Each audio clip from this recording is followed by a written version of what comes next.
యూపీఐతో ఒకరికి బదులు మరొకరికి డబ్బు పంపించారా? ఇలా చేస్తే వాపసు వస్తుంది. ఈ డిజిటల్ యుగంలో ప్రతిదీ ఆన్లైన్లో చేయడం సులభం. ముఖ్యంగా బ్యాంకింగ్ రంగంలో అందుబాటులోకి వచ్చాక ఆధునిక సాంకేతికతలు అనేక అవకాశాలను కూడా సృష్టించాయి. టెక్నాలజీ సాయంతో లావాదేవీలు చాలా త్వరగా పూర్తవుతాయి. ముఖ్యంగా యూపీఐ లావాదేవీలు ప్రజలకు మరింత అందుబాటులోకి వచ్చాయి.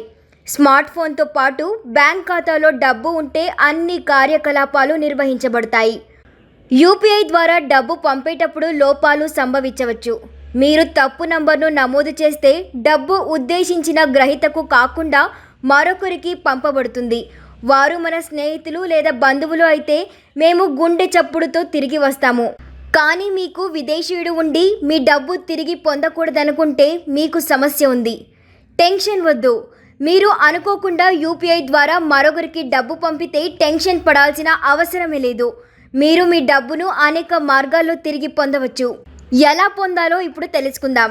ముందుగా యూపీఐ లావాదేవీలో లోపం ఎక్కడ జరిగిందో గుర్తించండి.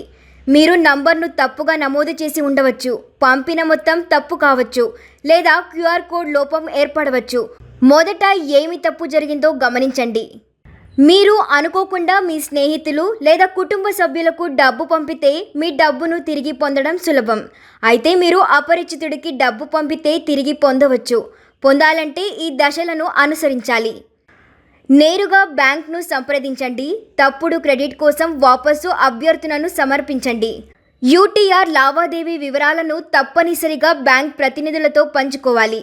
మీ బ్యాంక్ అదే బ్యాంక్లో ఖాతా కలిగి ఉంటే నేరుగా పంపిన వారిని సంప్రదిస్తారు బ్యాంక్ సిబ్బంది.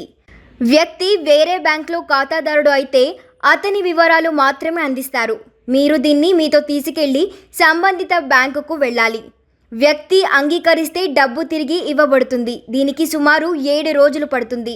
అయితే లబ్ధిదారుడు నిరాకరించినా లేదా బ్యాంక్ సహాయం చేయకపోయినా మీరు npci.org.inలో ఫిర్యాదు చేయాలి.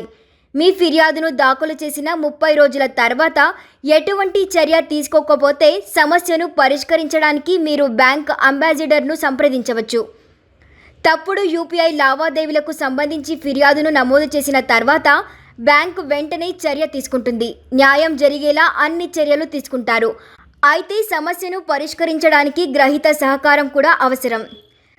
ఎయిర్టెల్ థ్యాంక్స్ యాప్లో యూపీఐ లావాదేవీ విఫలమైతే ఏం చేయాలో తెలుసుకోండి. మీ ఫోన్లో ఎయిర్టెల్ థ్యాంక్స్ యాప్ను తెరవండి. సహాయం ట్యాబ్ను క్లిక్ చేయండి. సహాయం కోసం చాట్ బాట్ని అడగండి. అవసరమైన సమాచారాన్ని నమోదు చేయండి.